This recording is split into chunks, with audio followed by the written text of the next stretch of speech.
தொகுதி மறுசீரமைப்பால் தமிழகம் பாதிக்காது என தமிழக பாஜக முன்னாள் தலைவர் அண்ணாமலை தெரிவித்துள்ளார். அதனை காண்போம். மக்களுக்கு தெரியும், தமிழகத்தில் இருக்கக்கூடிய எம்பிக்களுக்கு 50% உயர்வு கிடைக்க போகுது. இந்த 2011 சென்சஸை வச்சு நம்ம செய்ய போறது கிடையாது.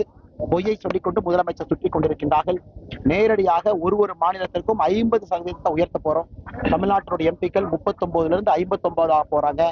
கேரளா 20 30, ஆந்திர பிரதேசம் 17 25, தெலுங்கானா 17 25, ஆந்திரா 25 37, ஒரிசா 21 31. இந்தியா முழுவதுமே, குறிப்பாக நம்முடைய தென்பகுதியில் இருக்கக்கூடிய மாநிலங்கள் எல்லாம் கூட இந்த புதிதாக நாம் கொண்டு வரக்கூடிய தொகுதி மறுவரை, புதிதாக கொண்டு வரக்கூடிய 39% இடஒதுக்கீடு அதில் அதிகமாகும் பெண்களுக்கு ஆதரவாக இருக்கும்.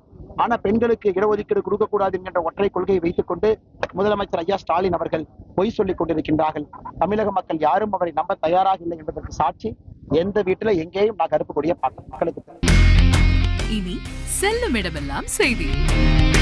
தந்தி டிவியின் வாட்ஸ்அப் சேனலை ஃபாலோ பண்ணினா செல்ல இருக்கும் இடமெல்லாம் செய்தி. இதோ QR கோட், இப்பவே ஸ்கேன் பண்ணுங்க, ஃபாலோ பண்ணுங்க.